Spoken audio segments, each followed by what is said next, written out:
Bonjour mes amis, dans le nom puissant de notre Seigneur Jésus-Christ. Notre petite exhortation d'aujourd'hui est spécifique. Spécifique pourquoi? Parce que je l'adresse seulement aux femmes. La femme comme image de l'Église.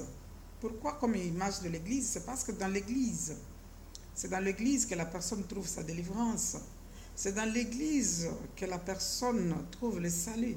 C'est dans l'Église que la personne trouve sa paix, et c'est dans l'Église que le Christ appelle ses fidèles de venir à lui, se décharger de leurs charges pour trouver le repos.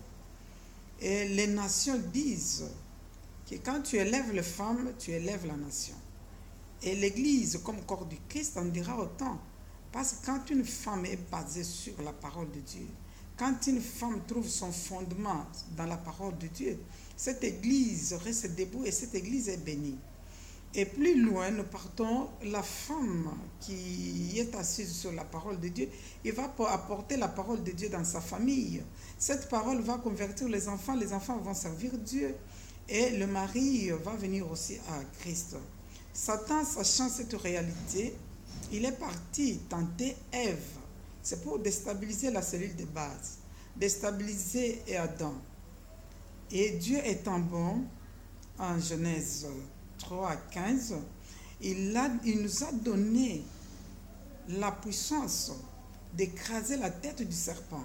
Et il est parti plus loin pour dire que même notre descendance l'écrasera. Mais de quelle force nous écraserons la puissance, nous écraserons la tête du serpent? C'est la force, cette force nous la puisons dans la parole de Dieu. Et la parole de Dieu, c'est le Christ en nous. Cette puissance de Christ qui nous donne le pouvoir, qui nous donne l'autorité de marcher sur les serpents et les scorpions et sur toutes les puissances de l'ennemi, et rien ne nuira. Et cette puissance-là sera en nous.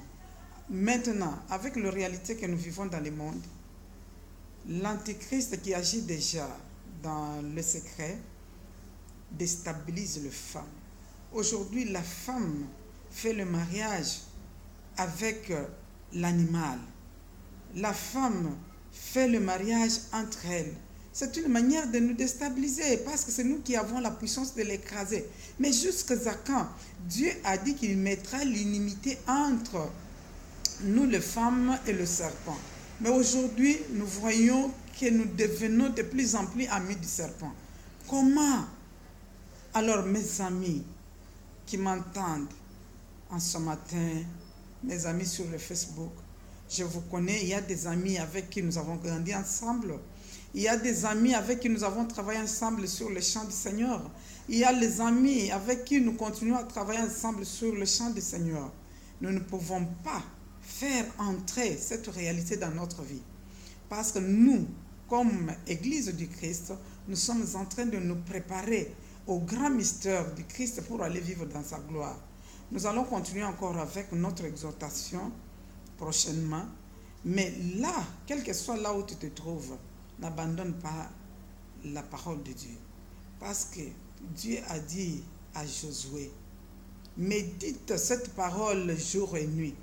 Parce qu'en méditant cette parole, il y a les secrets que tu vas découvrir. Il y a des visions qui vont être révélées. Et dans cette vision et dans ces secrets qui te seront révélés, tu seras victorieuse. Tu seras victorieuse parce qu'à tout moment, tu briseras la tête du serpent. Quel que soit le chemin qu'il cherchera à entrer dans ta vie, tu es forte. Tu es forte parce que le Christ là est en toi. Le Christ t'avait été donné comme Église. Voilà là où nous tirons notre force, parce que Jésus-Christ nous avait été donné au-dessus de toutes les dominations, au-dessus de toutes les puissances, au-dessus des trônes, au-dessus des principautés. Et toutes ces principautés-là sont nos marchepieds. Ils sont nos esclaves. Jamais nous pouvons tolérer dans notre relation, dans nos amitiés, si nous sommes des amis réellement sur le Facebook, si réellement nous avons cru en ce Jésus-Christ, nous ne tolérons plus jamais que l'Antichrist puisse s'infiltrer dans notre vie, parce que nous sommes vigilants à travers la parole de Dieu. Que la paix du Seigneur, qui dépasse toutes choses, vous accompagne tout au long de cette journée, et n'oubliez pas de méditer ta parole au nom de Jésus.